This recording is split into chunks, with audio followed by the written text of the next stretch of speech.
I think we've made many ancient discoveries on the surface of the planet, but many sacred sites. But I think that the discoveries that are opening now involve the whole interior of the planet. And so at this point, these underground discoveries that are being made in the second dimension, like under the Great Pyramid, under Iraq, under Transylvania, under Göbekli Tepe in Turkey, and even under Montana in the United States.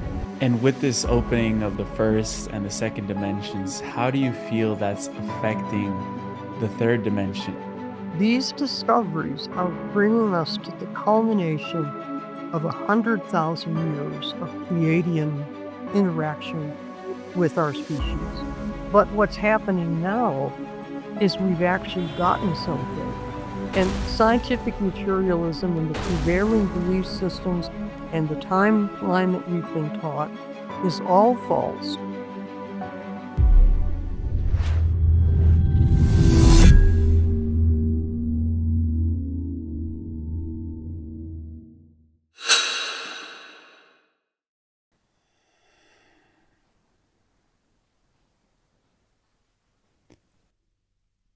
Barbara Hand Clow, welcome back on Just Tap In. What are you most excited about right now globally and in your life? I'm the most excited right now about the discoveries under the Giza Plateau, and they are connected with other discoveries of subterranean structures around the planet that I've been aware of for a long time. And so now that it's starting to really open up on Giza Plateau, even though the conventional Egyptologists and archaeologists would like to debunk it and act like the technology is not accurate, this ground penetrating technology that we're experiencing at this time that's causing these discoveries to be made, it's called the SARS technology. This technology is very accurate and is detecting a whole other world all around the planet. And then within my own system, the nine-dimensional teaching, an alchemy of nine dimensions, this is the awakening and the opening of the second dimension. And when the second dimension is fully open on this planet, we have total access to very high consciousness, very powerful healing techniques, very powerful abilities to work with nature as an ally on the surface of the planet. And so this opening is it has me very excited. Do you feel that it's just the beginning of other ancient discoveries? I think we've made many ancient discoveries on the surface of the planet, but many sacred sites. But I think that the discoveries that are opening now involve the whole interior of the planet, right below us in the magma and in the second dimensional telluric realm, and even to the very center of the iron core crystal in the planet, which is the first dimension in my system.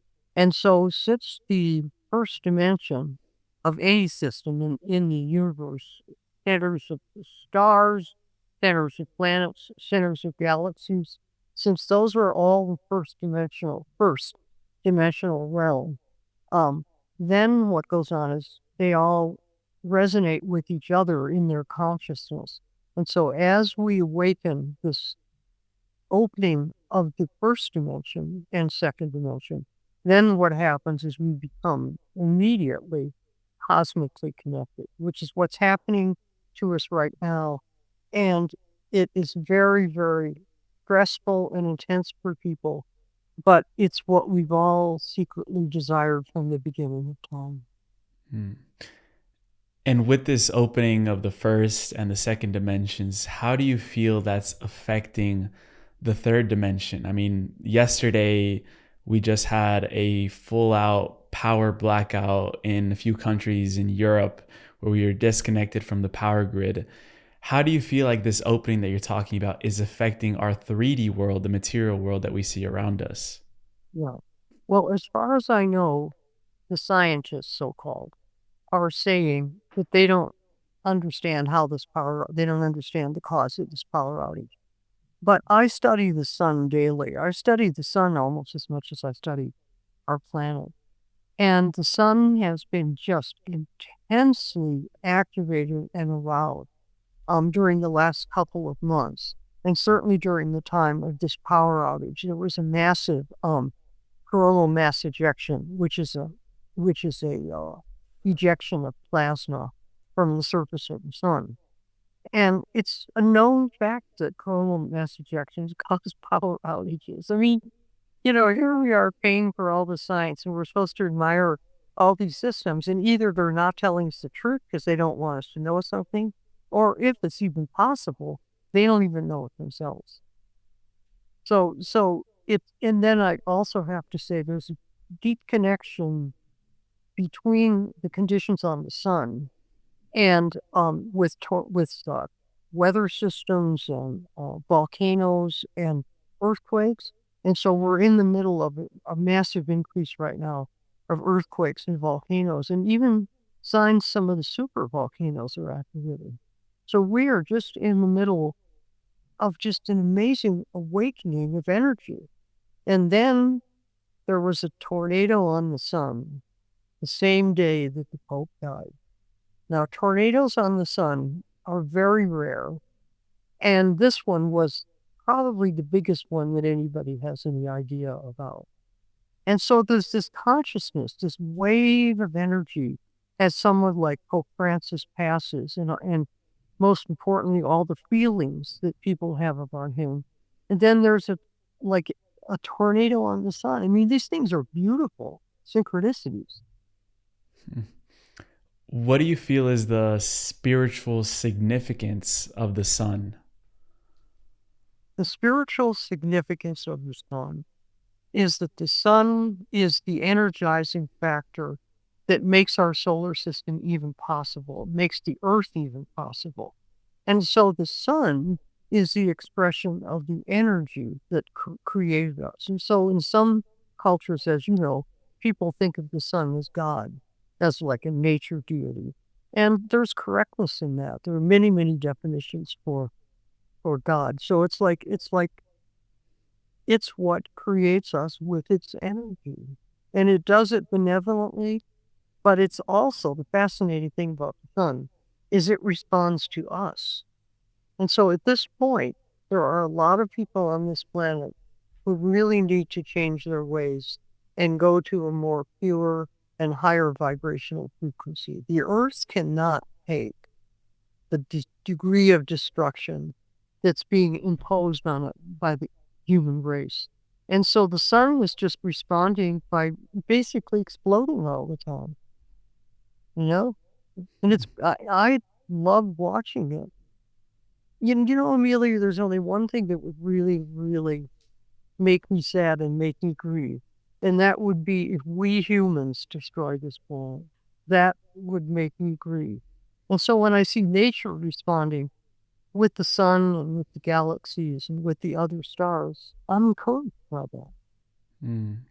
What is the timeline for humanity when we really become into balance again with the earth? And, there's even a ceremony that you and your partner, Jerry, would lead for 10 to 15 years. And you actually discover something very significant about this ceremony in specific. What was it about that ceremony and connecting with the earth that was so significant about what you guys were actually doing there? Yeah. For me, personally, and I think for Jerry also, I discovered by studying the books of Radu Chinnamar. Now, Radu Chinnamar is the author of Transylvania Sunrise and then 6 other books. And in studying him, I'm reading all of his books now for the 3rd time, which I rarely do, because I discovered in the second or the last book, I'm not sure which one, he time traveled back 9,000 to 9,000 BC, and he found a group of people in Romania in the Transylvanian mountains. He found a group of people doing exactly the same ceremony that Jerry and I invented in 2010. Now, I'm guided by the Pleiadians.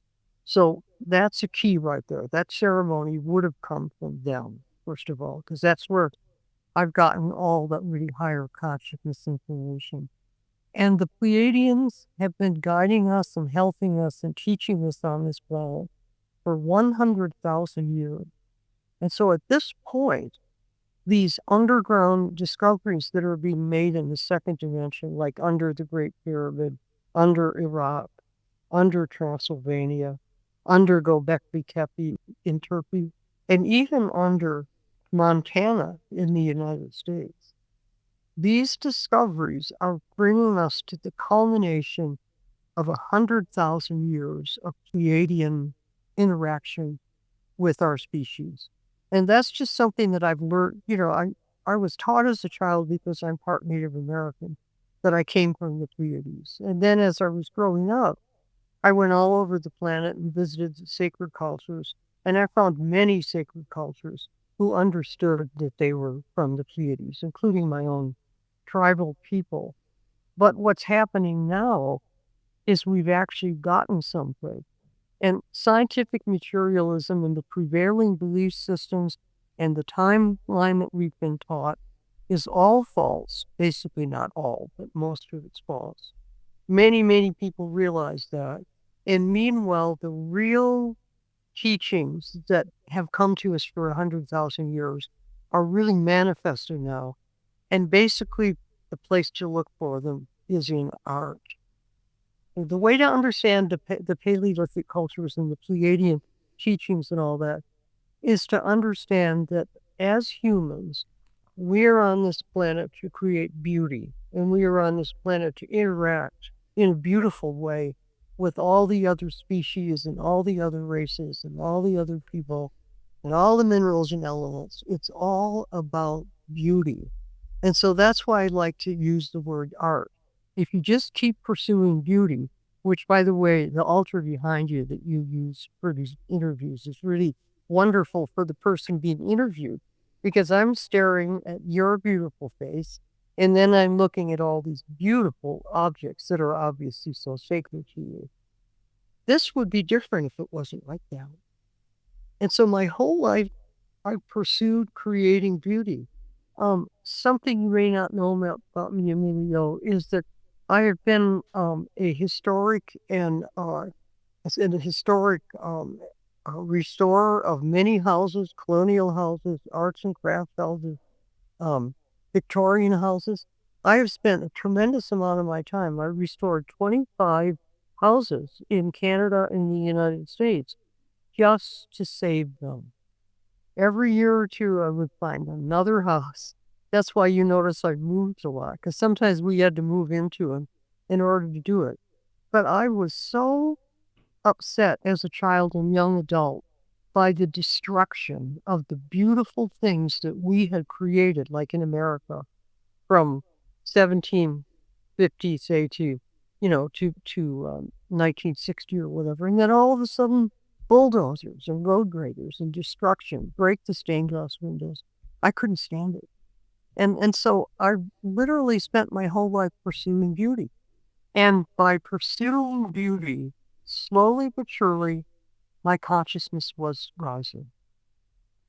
I didn't pursue any particular technique to have higher consciousness. I just pursued beauty. And that includes beauty and love and beauty and children, beauty and family, all of those things that we love so much. And now it's our time to choose that again. Because if we don't, we're going to be overwhelmed by very destructive forces. And that's what would upset me. But I don't believe that's going to happen. Yeah. I can't imagine this long phase of love and creativity just ending in nothing. I can't imagine it. You've described how, soon we'll be entering, especially with the outer planets, Neptune and Saturn entering into Aries. That's going to be a huge accelerator, from things like technology as well. Where would you feel that beauty and, let's say, the most futuristic developments that might be coming in the next few years, how can we integrate those two aspects of our creation, let's say the right brain, and then the left brain accelerators in the scientific discoveries that we'll make, and how we infuse that into technology? Like, where do you see the convergence of that? That's a very tough question because it's a process. Like right now, as an astrologer, I'm sure that there's going to be a tremendous intensification of of higher consciousness in June of 2027. I've seen this for a couple of years now. But whenever I try to go from where I am right now to that point, I find that all I can do is go week by week, lunar cycle by lunar cycle, equinox and solstice by solstice. We're in the middle of an unfoldment. And unlike the past 100,000 years, we're going to something much greater and very different from what we've ever known before. And so I can feel that, and I know that's coming, but I can't describe it, or I can't imagine how I could get there. Yeah, taking You know it what? day by day.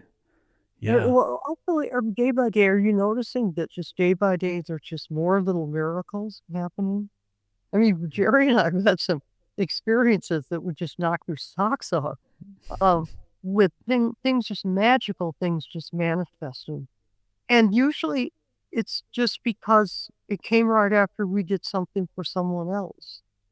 Then all of a sudden, and I go like, this is amazing. Somehow we all know how to do this, but we only know how to do it day by day.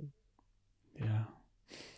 One of the themes that you were reading into, and you put this in your latest astrological update, is that, by the time these outer planets enter Aries, Saturn, and Neptune, our deepest spiritual beliefs would begin to wake up. What are some of those spiritual beliefs that you feel are the ones that will be rising to the surface, that will shake and wake up, a lot of unseen parts of humanity? Mm-hmm. Well, think of it this way. We all know, even people who are very negative and say they don't believe in anything spiritual, we all know there have been times on this planet where there have been really incredible awakenings, such as the enlightenment of Buddha in 500 BC, or when the spiritual teachings of Zoroaster came into our realm. We all know that ancient Egypt was a very, very high spiritual culture, regardless of any negative talk about it. We all know that there have been ancient mystics studying the Kabbalah who have reached very high states of consciousness. In other words, there's a whole school of thought that already exists on this planet, and it lives right within the cellular matrix of each one of us who's alive now. And so, as these planets go into Aries, as Neptune is now in Aries, and you notice when Neptune went into Aries, everything got really, really wild. And then the beautiful thing about the way this is all set up, well, there are two things that are beautiful about the astrology of our time. One is Neptune went into Aries month and a half ago or whatever. And then we've had these bunching of planets, the inner planet, Mercury, Venus, Mars, etc., have been transiting between Aries and Pisces, and then they've been retrograding back and forth. And the last 2 months have been totally nuts, because that motion back and forth over that point in time, the end of Pisces and the entry into Aries, has been cleaning up. I mentioned this to Heather Ainsworth in a talk yesterday about how one of the things I've been teaching for years is that the age of Pisces did not come in kind of powerfully enough and purely enough in order to process the negative aspects of the age of Aries.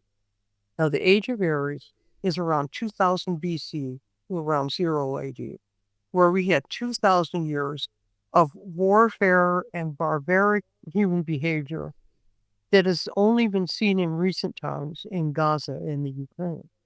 We are living in a time right now where we have two very abusive wars going on that make no sense. There's no real purpose of it.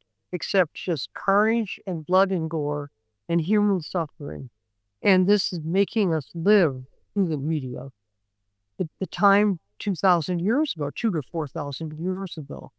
So then, in the last 2 months, with this bunching of these planets in Pisces and Aries, day by day, each one of us has been dragged through this block, this tremendous block, because war has to stop. And we all know it has to stop.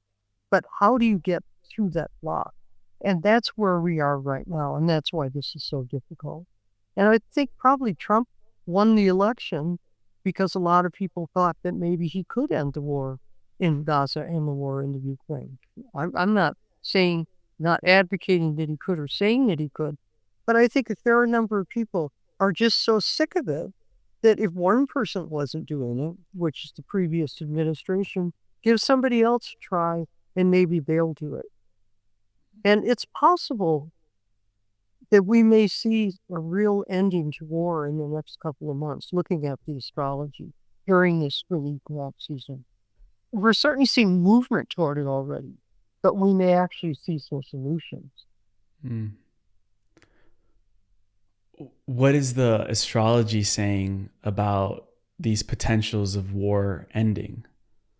That's what I'm saying. The transits all the way through the spring equinox reading, which you just reread again, and then going into the summer solstice, we seem to be moving away from people accepting war and people just literally begging for peace.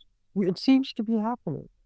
Now, in the third dimension, our dimension, how that's going to work out and how that's going to happen, we just have to see it. You know. And from a level of consciousness perspective, let's say, in order to heal something and move beyond a pattern such as war, we have to do the deep emotional work behind that. And you said that, cleaning up this cataclysm, it's a lot of it will be around the emotional aspect of everything. So what emotions do you think humanity is beginning to see within themselves, perceive, feel, to move into those higher levels of consciousness and dimension where the solution is not war in many instances? I would say that the emotion that we are really clearing right now, and this is why it's so hard, is fear. And for anybody who's paying any attention to geology and the issue of tectonic stress, volcanoes, and earthquakes, our planet is more activated right now, right under our feet, than it has been certainly since I was born in this lifetime. These are really big tectonic shifts and crust and shiftings that are happening. Now, everybody can feel it. Anytime you stand on the ground on your own 2 feet, you feel that and you know that some kind of amazing shift is going on. And then, as you know from my previous work, Catastrophophobia, and then Awakening the Planetary Mind, the whole last 12,000 years have been all about healing the fear from the cataclysm that occurred 12,000 years ago. And the facts are, and this is basically common knowledge now, I had to fight for years, and Graham Hancock and Andrew Collins, all of us fighting for years to get people to wake up to the truth about the fall of Atlantis, And so here we are, our feet are shaking on the ground. We're going through this incredible process of getting over the fear of what happened to us. Now, how are we getting over that? We're getting over it by getting the correct timeline and getting the truth about our past. And that's why the Giza Plateau discoveries are so critically important at this point. Because those discoveries underground are proving that there was a previously advanced civilization on this planet that went through a cataclysm and was destroyed. And now here we are in bodies taking on the knowledge again and overcoming the fear. So the trick, day by day, minute by minute, is fear. The minute you feel any fear, that's where you got to take your mind and your consciousness and your heart until you get through it. Because there's nothing to be afraid of. The worst thing that could happen to you supposedly is you're going to die. And how many people are still worrying about do you worry about whether you're going to die? Honestly, no. I mean, it sounds weird to say, but I know it's all divinely timed. Maybe it's because it's the only thing we know for sure will happen no matter what. Maybe that's how they tricked us into fearing our death. But when we die, we just simply go back into the all that is and the universe itself. It's no problem. So there's nothing to fear. And by the way, I've been in a couple of very large earthquakes.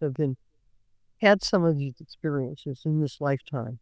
And boy, oh boy, if you want to get a Kundalini rising, stand on the ground when there's a 7 to 8 point earthquake. You've done that? Yes, we had not deliberately. The best story is I was teaching with Humbats Men, my Mayan teacher who's no longer with us, and he and I were teaching in Berkeley, and there was a 7.2 quake that didn't last very long. It was a short one, but it was an intense one. It shut down the Golden Gate Bridge and all that kind of stuff. And Humbats and I were sitting up on a stage in an old warehouse building that had all brick walls. And if you could hear the crunching sound on those walls when that earthquake hit, let me tell you, you wouldn't believe it.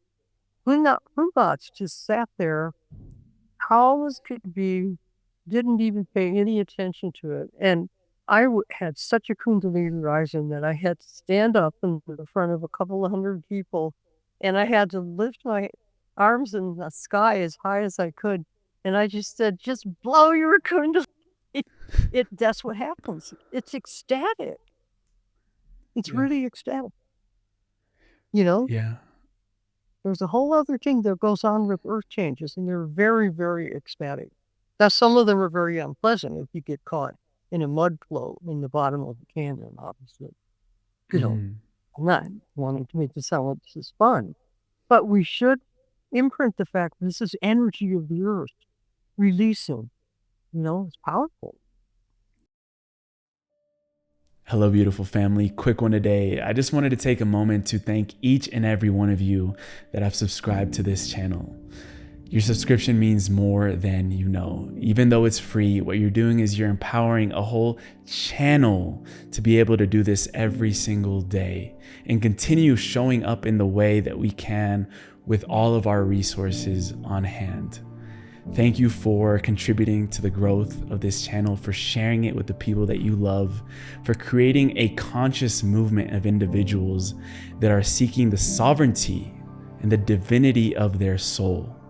This is why we're here. And if you haven't already and you're enjoying this content, I invite you now to look below on that little button that says subscribe and welcome you properly to this community. Thank you for being here. Thank you for being who you are and being pure love and radiating that with everyone that you see. Back to the episode. Yeah. And one other powerful activator is also sound. And really going back to your early days, you had a near-death experience at age 5 when you climbed on top of a 12-foot column near your house. There was a church close by.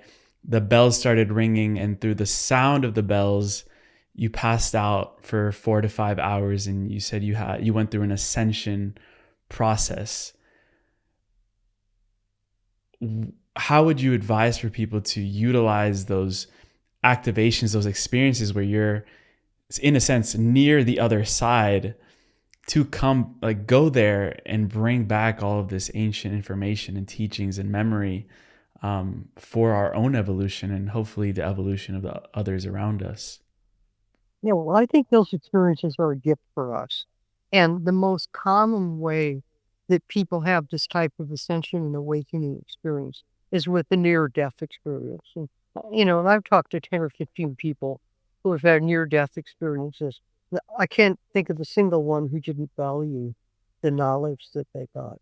So I think those experiences are meant to be a gift, and we need to honor them. And therefore, not everybody has them. So those who aren't having them should be studying them. There's all kinds of wonderful information about these experiences that people have.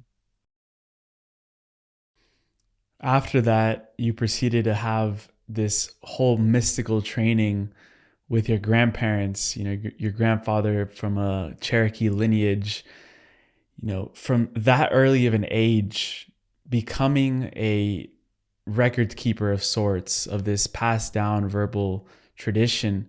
And he was also a 33rd degree Mason. You know, you were telling me before we started recording that you feel that you're at this convergence of that wisdom that you've acquired through this lifetime and probably other lifetimes as well. What does that convergence feel like, and how is it moving through you at this time?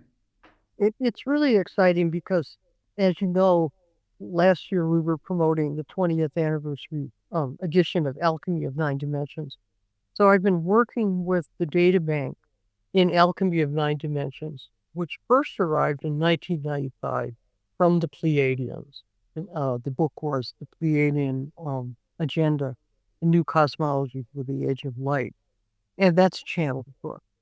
And so since 1995, I've been attempting to comprehend information that obviously came to me from very high dimensions, because at this point, a lot of stuff has been verified that wasn't even known when these books were written. So then in the meantime, I've been living on the earth and following the awakening process, the discovery of sacred sites, the latest discoveries that are going on right now with the SARS technology. And the latest discoveries with the SARS technology, in particular, the subterranean. By the way, people, folks, listeners, these are a mile or two underground. Just register that. Okay. Same thing in the Transylvanian mountains. Everything's like a mile underground. And in being able to study what we're learning from those sites, just because, by the way, those sites are being activated, and the energy technology in those sites is being activated by people of very high consciousness during the last 20 years. So there's been this, just think how powerful that is, that concept and that energy and that power is actually awakening. And so I've been mainly discovering the connection between what I brought in myself and then what's happening with these sacred sites. And I really believe that every person who is able, I'm just trying to figure out how to express this. It's not easy in the beginning to pursue thinking about these things, which is the reason I advise everybody to read Transylvanian Sunrise, because it's not only the stuff, but also it's a very, very fun book. And when I read it the first time, which was 15 years ago, 10, 15 years ago, I dismissed it as being absolutely the craziest, wackiest thing that I'd ever heard in my life. And I basically wouldn't even think about it for at least 10 years. But now that the stuff is being discovered on the Giza Plateau, more and more people are going to want to know, well, what is this? What does it mean? What does it mean for me? How is it affecting me? And I think, Emilio, as each person opens themselves to considering the possibility of technologies of this nature, and like, what am I talking about? Time traveling machines, ways to analyze genetics of animals and humans, all kinds of really amazing stellar technology. And I think as you or I or anybody else open themselves to consider these possibilities, I think that's what's activating the sites. In other words, it's another part of our dimensionality. We're in the third dimension in linear space and time, and we have to deal with the dark and the light in the fourth dimension and polarization. Fifth dimension, we go into the heart. Sixth dimension, we expand ourselves with sacred geometry. Seventh dimension, we access the sound of the divine. And I'm going to say another thing about sound in just a second. So back to the second dimension, that's as much a part of us as the heart of it. And so as we can actually access the consciousness that exists in that dimension, which is much more highly developed, peaceful, and creative than our consciousness, then it awakens to us just as we awaken to it, you know? And I just want to say one thing about sound. The SARS technology, make sure I get this one right, because this is not my, okay. SARS stands for Synthetic Aperture Radar. And this synthetic aperture radar goes underground as it comes from satellites. Okay, satellites 400 feet above, say, the Giza Plateau. They send down this radar, and then the radar goes below the surface, and it can go down as deep as 3 miles. And what it does is it vibrates the sound of molecules.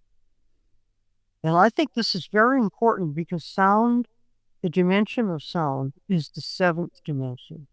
And then the 7th dimension creates sacred geometry. And so we're getting right into that nexus. We're not only accessing the 5th dimension of love and open heart, accessing sacred geometry, but we also are starting to access the wisdom of sound, which is why it was so great that you played that song. I'm going to read this real quick because immediately as you were explaining that, 2 particular aquatic animals came to mind, whales and dolphins. And they have the sonar technology, which is using sound waves to detect and locate objects from afar. So they're pulsating sound, probably like some sort of sonar wave to detect if there is something just like this SARS technology. So could we say that whales and dolphins and maybe other animals that have those capacities are operating already in the 7th dimension? Yes. Dolphins and whales are definitely in the 6th and 7th dimension. For swimming geometrical 6-dimensional patterns through the oceans all over the planet and communicating and integrating sacred geometry. And then they do that by means of sound in water. And one of the, right now, Egyptologists and archaeologists are trying to debunk what they're seeing under the Giza Plateau because these structures are in the water table or even below the water table. And so people are just saying, you can't build a great big pyramid that weighs 1 billion tons on sand that's on top of water, right?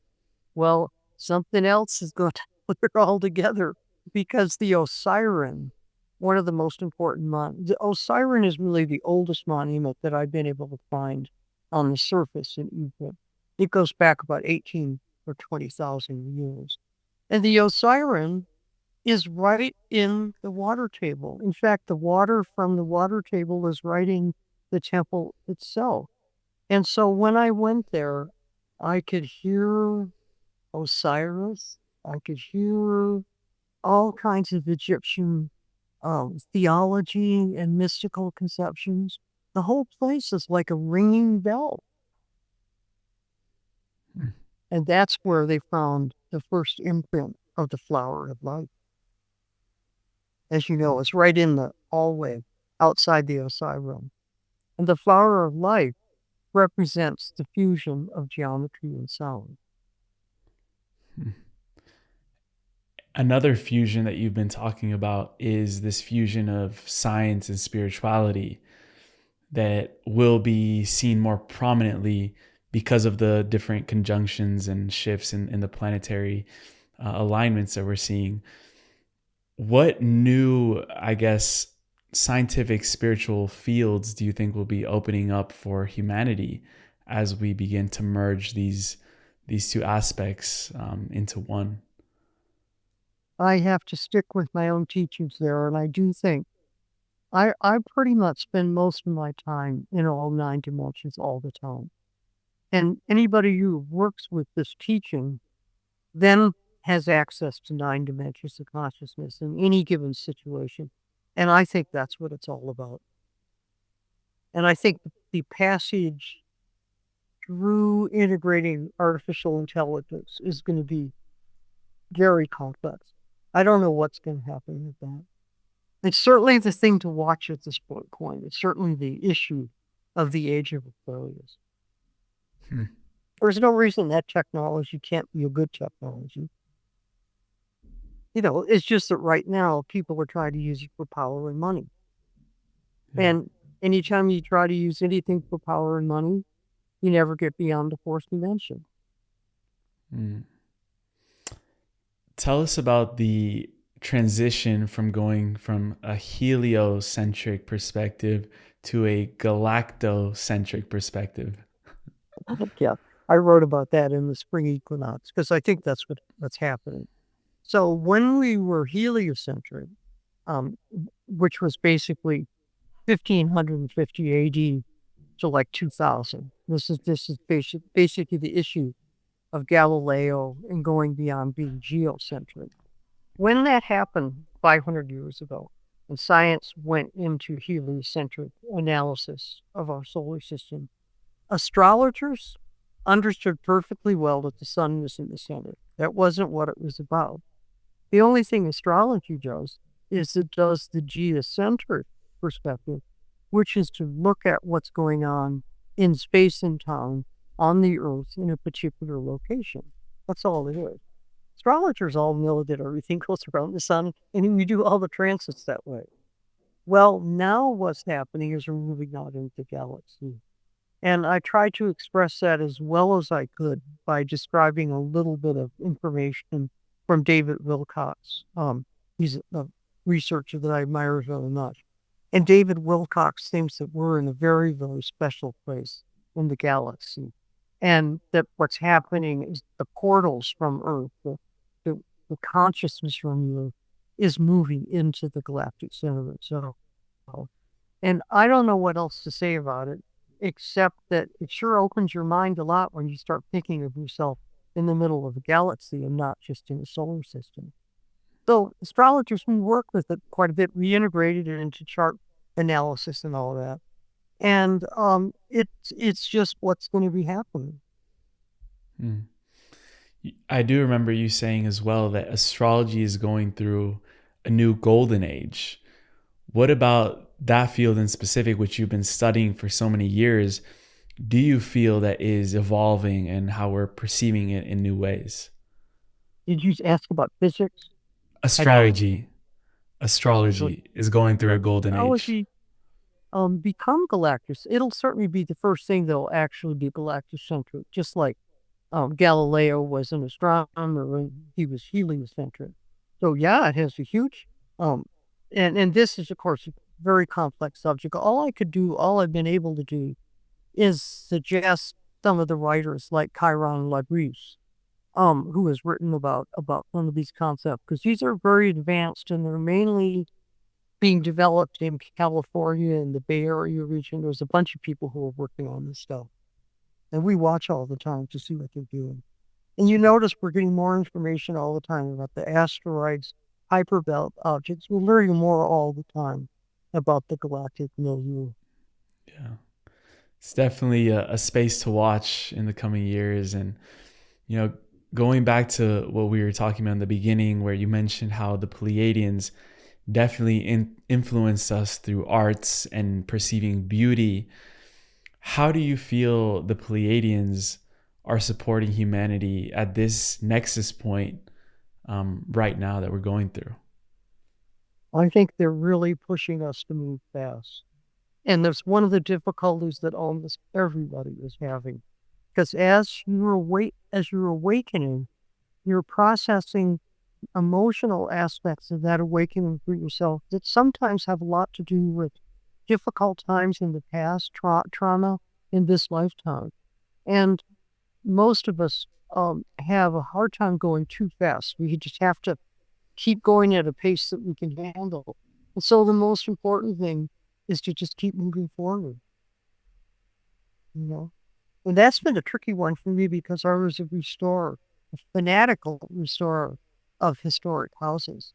And yet now I have to let them go, because even though I saved some things for a little while and protected a little bit of beauty, those are all going to go away. And that's where you start. See, that's what it's about, becoming more spiritual. You just start realizing that you don't have to be attached to anything, you know? I mean, there was a time when a bulldozer was approaching a Victorian house. I'd put myself in front of it. I wouldn't do that now. Why? Because I'm not attached anymore. I saved 25 beautiful buildings, and different people live in them and enjoy them. I go back and visit them sometimes. And yet at the same time, Emilio, a family historical house from my husband's family burned up in Altadena, California in the fire. That one burned up. Another historic house in our family burned up in Maui. So, at the same time, you know what I mean? You finally aren't attached, because how can you be attached to that? But I do not regret restoring any house that I restored. Yeah. What's the joy of the beauty? Oh. In a world that is accelerating so fast, and as you said, we're even having galactic support helping us move faster in this transition, where do you feel it's important for humanity and ourselves individually to slow down? That's a really good point right now, because I've been noticing as it's going faster, I have been slowing down. And I've been noticing that when I slow down, I immediately get in touch with a frequency that's even faster than the thing that seems to be pushing you. There's something going on where if you slow down and just stop and feel it, it's very, very powerful and very affirming. That's all I can say. Certainly walking in nature right now is just critical. Can't survive without that. Yeah. There right now, a lot of people like you, leaders and pioneers in wisdom and knowledge, that are reminding us that we're living through cycles, and such as the end of the Kali Yuga cycle from the Hindu scriptures. But you were describing how these cycles aren't linear. Like, it's not like we're repeating the cycle, but it's actually a spiral. And spirals tend to go up. What is the ascending spiral that you feel that this new cycle that we're going through is taking us upward toward? This is where I've been really working with the issue of really feeling the yin and the yang. As soon as the Kali Yuga ended, which I now, Bibu, of course, I've read Bibu and Dev Misra, and I feel as an astrologer that it ended with them, just looking at the chart, with the full moon in March 14th. And then there was like a 6-day period from the full moon to the spring equinox.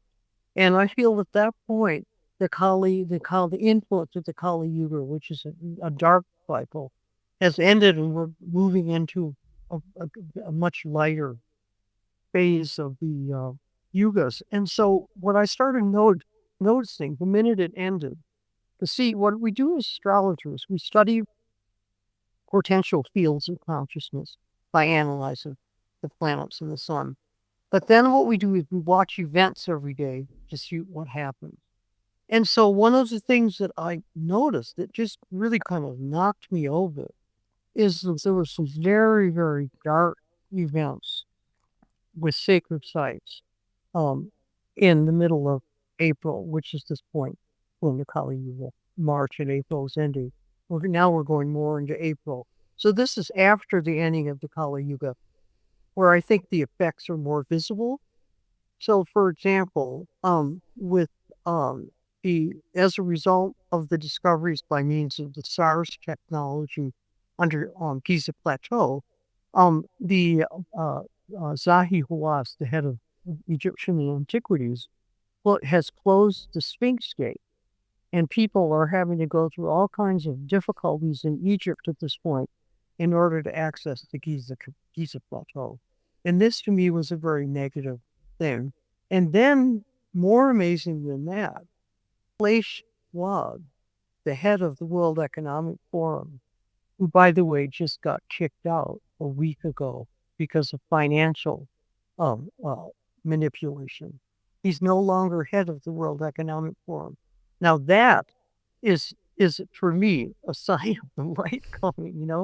And so as of April 14th, before he got kicked out, the World Economic Forum has suspended all archaeological digging at Göbekli Tepe for 150 years. Now, Years. years, yeah. Now, how they think they can do that, of course, they can't do that. But I mean, these are good examples of rather astonishing dark forces. At the same time, April 15th, the last thing that the Pope did regarding sainthood and classifying saints, Francis declared that Antonio Gaudí, the architect who built lots of, it looks like you know about that. Well, I'll pitch in real quick right there is when I was going through my spiritual awakening right in the beginning of my 20s, I took a Euro trip with my close friends from high school, and we stopped in Barcelona, and I went inside the Sagrada Familia, and I literally felt like something was awakening really deep within me. Like I was astonished of the beauty of that place. And you were saying about Gaudí that he'll be stepping into sainthood. This is why I asked you if you were going to go on to Barcelona. I was going to ask you if you could go there. And then if you recall, in my trilogy, in Revelations from the Source, the third book in the trilogy, it ends with the spiritual ascension at La Sagrada Familia. In my trilogy, La Sagrada Familia represents the spirituality of the Aquarian age. Well, now, just before Francis died, he put Gaudí on the fast road to sainthood, and Gaudí will be called in the future God's architect. Huh. Now, this is the kind of thing I watch from day to day with the yin and the yang. I see on the one hand something really dark and then something really light, and it's accelerating all the time. It's like this vortex just building. It really is. Wow. No stopping this. There's no stopping it. And what do you feel that Gaudí understood about architecture that would make him closer to the mind of God? Well, did you notice when you were in the cathedral? See, it wasn't as finished then as it is now. I got an incredible picture of the interior that was just put on the web. And when I was there myself, I could hear the light. And the light made sound. And Gaudí said that. I put the quote in Revelations from the Source, from Gaudí about what he said about light and sound. Should I get it and read it? Because I know where. Yes, for sure.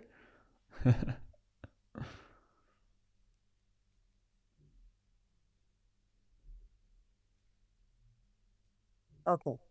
It's at the opening of part to read. And it's one of the most amazing quotations that I've ever heard. Is that something that you channeled or something that he said historically? Oh. Quote by the Gaudí, but I got a little thing. Okay. Well, I would have had that ready if I had any idea. That's the beauty of the spontaneity of these conversations. We don't know where we're going. It's a portal. Okay.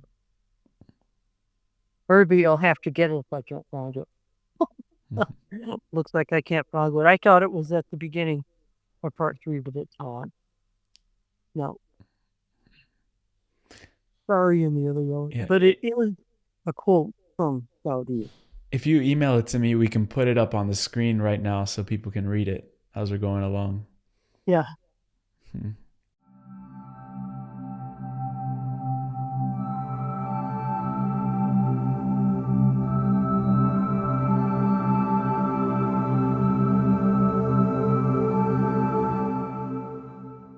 Beautiful. Anyway, he managed to say how sound and light fuses. He managed Mm, to do that. mm. You've also spoken about the age of Aquarius, and something came through about that this would be the age also of Christ consciousness, which is interesting because we might associate Christ consciousness with the Piscean age, when Jesus was around. So, what do you think is important about the age of Aquarius to know about that would relate it to Christ consciousness? I think that the issue of who Jesus was in Christ and developed all the way through the age of Pisces, but it hasn't become like a universal idea. For instance, it doesn't matter what religion you belong to have Christ consciousness. It's irrelevant. And I just think all the way through the age of Aquarius, I just think it's going to be opening. And a lot of other people also say the same thing. Hmm. What do you feel Christ consciousness represents? For me, it represents the total opening of the heart. And that's certainly how I experience it when I achieve a real total opening of the heart. Christ consciousness is always there. Mm. And Heather thinks with the summer solstice this year, there's going to be a major opening of Christ consciousness. He said that. Wow.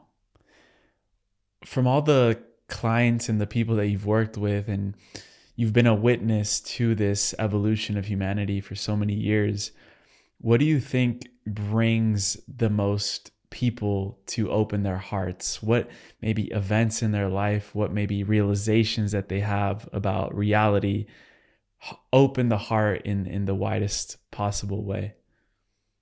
It's just an experience of whenever we experience love, whether it's sexual, whether it's having a baby, being able to, nothing. I've had 4 children and nothing that surpasses the joy of being able to hold a really small baby basically under 2 or 3 months. Because when they're that age, they are still completely in touch with the universe if they've been obviously treated properly. And it's just the mother gets, and the father, of course, just gets to just bask in that light. And that to me is Christ consciousness. Just looking into the eyes of an infant who is looking out into space and seeing things that you can't even imagine. You can see it in their eyes. Are the eyes the portal to somewhere else? Oh yeah, the soul. Oh, Huh. yeah. Yeah.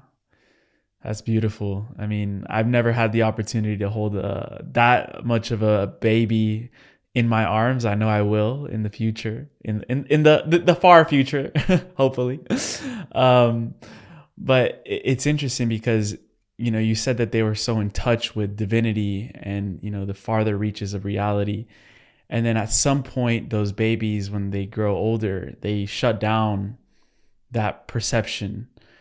What is that shutting down process? Because I know you've said that you never shut down, and that's why you're still able to connect with this information and wisdom. So why do we shut down in the first place? Ideally, no baby or child would shut down. In really healthy indigenous cultures, you often can experience children who aren't shut down at all. So shutting down is not a natural process. It's part of the Kali Yuga and part of the darkness of our times. Mm. Yeah. And now that we're past the Kali Yuga, would that mean that the babies being born now after that end point won't be shutting down? We're probably going to see a lot of parents and grandparents and people in communities doing a better and better job with children. And it's so interesting how people are starting to realize there may not be enough children around with what's happening on the planet, with the fertility crisis. And so Oh. children will probably become cherished again. Hmm. What do you attribute that fertility crisis to? Oh, the fertility crisis to poor diet, poor eating, poor environmental conditions. It'll kill a species off on them. We are right now destroying our own species, although I Yeah. think it should be. Yeah. Yeah. We certainly have had a good chance to see the consequences of this behavior. Mm. If you were to connect right now with your Cherokee grandfather, what memory or wisdom from him do you feel most important for humanity to remember right now? He trained me as a child because he knew that I would be in the body and alive at this time. He normally would have passed the wisdom. By the way, in the Cherokee tradition, we pass wisdom from man to woman, woman to man. So normally he would have passed the teachings to one of his three daughters. But at the same time, he was carrier of the record teachings about the cataclysm. And he believed that the human race would not heal itself until it remembered its past and its story, and they got beyond the fear. So he trained me to help take people beyond the fear. Mm. That was my mission. Yeah. And it's really interesting right now because I'm following the geological and tectonic stress issues very closely day by day. And normally, 10 years ago, even I would have been scared out of my wits. But I'm not afraid at all because I know that something is going on that's so much bigger than I can understand. Mm. You know, Emilio, some people believe that the Earth has gradually been expanding and becoming larger. Well, that's just a field of science that I haven't studied very much. But it's possible it's becoming larger right now. Possible that the whole structure of the planet is changing. But I don't have to say that that's not going to create a lot of chaos and earthquake. I mean, it would need to, yeah. It will be something. I also feel there's going to be a lot of new record keepers in the form of younger people in younger vessels stepping up in the coming years. What would your advice be to those new record keepers that are here to witness this shift that's going on in the planet? You being one of them. A major joy for me the last couple of years is your generation is really starting to catch on to my work. And of course, authors love it when people read their books because you go through so much effort to bring it all in. But I believe that Alchemy of Nine Dimensions is one of the big keys to how to elevate our consciousness now. And so if the younger generation becomes excited by it, and creates with it, and learns by it, then that's a really joyful thing to me. And I don't want to miss this trilogy. Um, and like for example, Pope Francis is a character in this trilogy, especially in Revelations from the Source. I really wrote about a whole lot of stuff that has suddenly become relevant right now. Yeah. I think I picked up the Pleiadian Agenda when I was around like 21 or 22. And I'm going to be honest, Barbara, I had no idea what I was reading. I was just reading words. I was like, this is Mandarin for me right now, but I think there's an energy to the information that sticks with you, and there's something that was calling me to it. There's something that called me to you and to a lot of the other teachers that I get to connect with. So it's definitely a feeling sense rather than an intellectual thing that you have to digest. Yeah, and because of your experience with the Pleiadian Agenda, which basically is my experience, I think it's a crazy book. But that's why I do. But that's why I wrote Alchemy, because alchemy is a scientific and intellectual investigation of the Pleiadian Agenda. I just tell people to go right into alchemy. And then sometimes people read Pleiadian Agenda just for fun. But it's crazy. It doesn't make any sense. I had to write a whole book to make sense of it. And by it's the way, very advanced. Sacha's crazy. The main Pleiadian goddess is Wacko.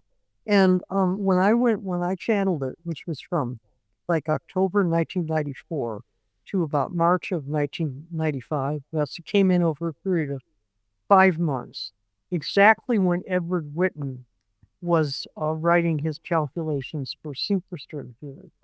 Mm. Pleiadian Agenda came in exactly the same time, which I think says a lot, because if physics would just adopt superstring theory, they'd get someplace at this point.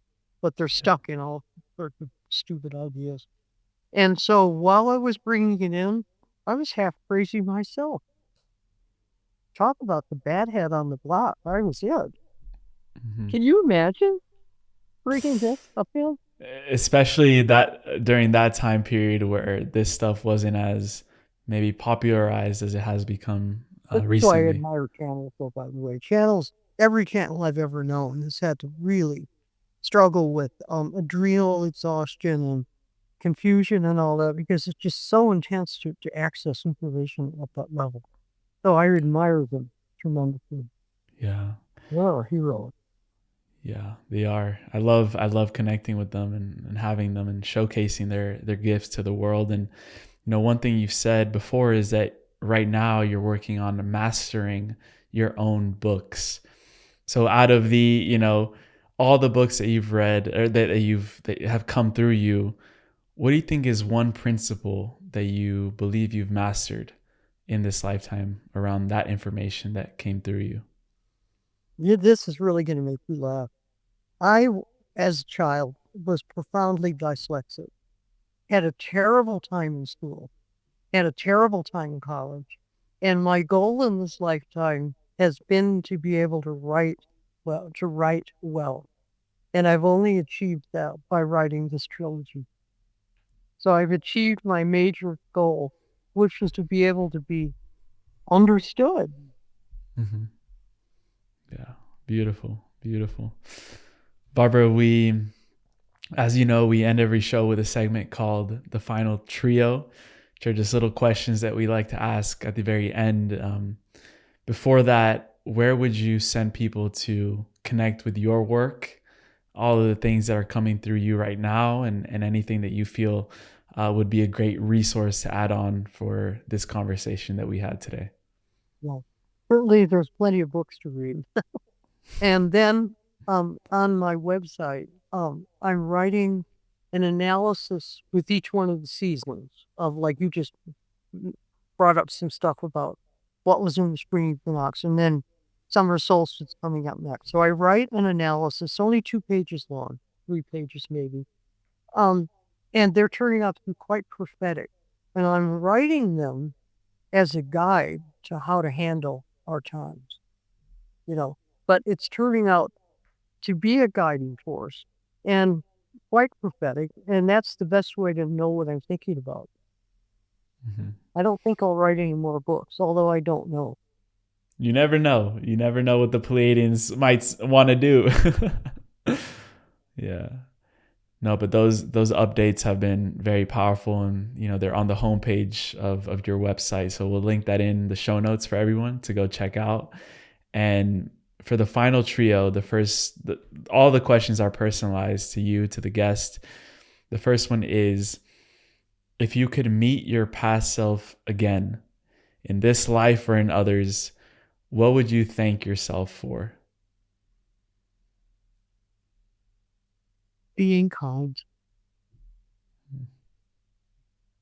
Because this is a hard time, and my heart really goes out to the difficulty people feel. Yeah. Thank you. Thank you. That's why I write that decision. If you could offer one prayer to the unborn generations who will inherit this earth, what would you speak into their hearts? You are on the ascension path. Even if you don't know it and don't want to be, all you have to do now is just surrender and follow what you really know within.